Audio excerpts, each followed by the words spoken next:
नमस्कार दोस्तों, मैं ओम प्रकाश स्वागत करता हूं आप सभी का आपके अपने इस YouTube चैनल पर। दोस्तों, एनसीईआरटी के तारतम्य में मैं मैथमेटिक्स के सवालों को लेकर आया हूं एकदम बेसिक से। तो चलिए हमारे आज के इस सेशन में पढ़ने जा रहे हैं बहुत ही इंपॉर्टेंट सेक्शन, जब पूरी राशि कर्णीगत हो। दोस्तों, ऐसे प्रश्न ज्यादातर एग्जामिनेशन में पूछे जाते हैं और इनके सवालों को बहुत ही कम समय में किस तरीके से निकाला जाए, चलिए आज इन्हें देखते हैं। तो सवाल नंबर 1 हमारे सामने है, √12 plus √12 plus √12 plus and dash infinity तक। जब भी ऐसे प्रश्न आते हैं तो हमें जो ट्रिक है वो याद रखनी है और इसी ट्रिक के मुताबिक हमें क्वेश्चन को सॉल्व करना है।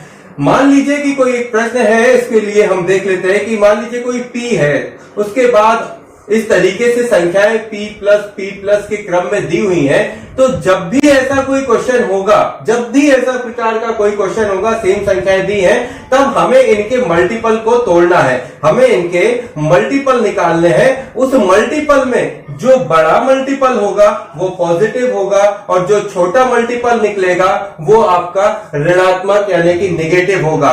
यही क्रम यदि मान लीजिए कि p minus √p minus √p and dash infinitive हो, तब इस कंडीशन में यदि जो मल्टीपल हम बनाएंगे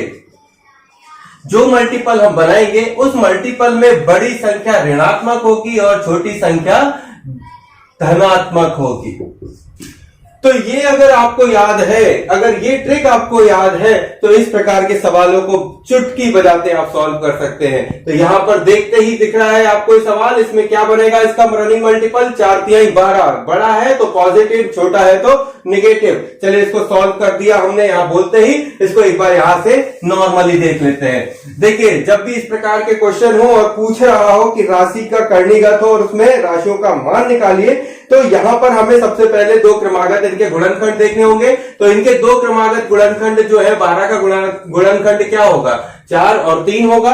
3 और 4 लिखें चाहे 4 और 3 लिखें, हमें यहां पर यह बताना है कि 4 जो है वो कुछ है और 3 जो है कुछ है। तो यहां पर आपको 4 और 3 के जो गुणनखंड टूटे उसमें 4 जो है वो धनात्मक होगा और 3 जो है वो ऋणात्मक होगा। और आपसे जो पूछा जाए, यदि धनात्मक पूछा जाए तो इसका आंसर आपका 4 हो जाएगा और 3 जो है ऋणात्मक संख्या है, यदि ये भी पूछता है तो इसका आंसर ऋणात्मक में -3 हो जाएगा। तो सवाल का आंसर क्या हो जाएगा, +4 -3, ये आपका आंसर है। तो ध्यान रखिएगा, जब भी ऐसे सवाल आए, जब भी इस प्रकार के मल्टीपल आपके सामने आए, तो उनके आंसर आपको इसी क्रम में निकालने हैं। तो दोस्तों, यदि पसंद आया हो तो कर दीजिए सब्सक्राइब, कर दीजिए शेयर। आगे बढ़ते हैं और क्वेश्चन देखते हैं।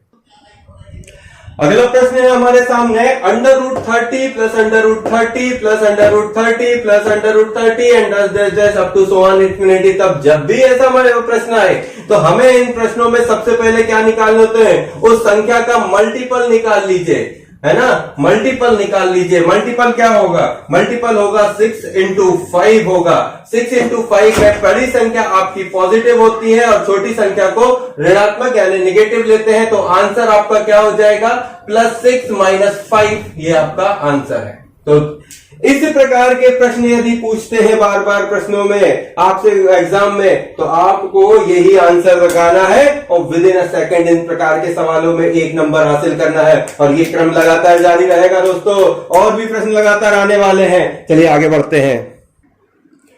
अगला प्रश्न है हमारे सामने, √110 यानी कि 110 plus √110 plus √110 and up to so on infinity तक। हमने क्या कहा था, संख्या जो भी आपके सामने रहेगी इसके रनिंग मल्टीपल आप ले लीजिए। 11×110 सीधा रनिंग मल्टीपल है। ये 11 आपका पॉजिटिव होगा और ये आपका नेगेटिव होगा यदि प्लस की संख्या है। तो आंसर में आपका जो होगा वो क्या हो जाएगा, +11 और -10।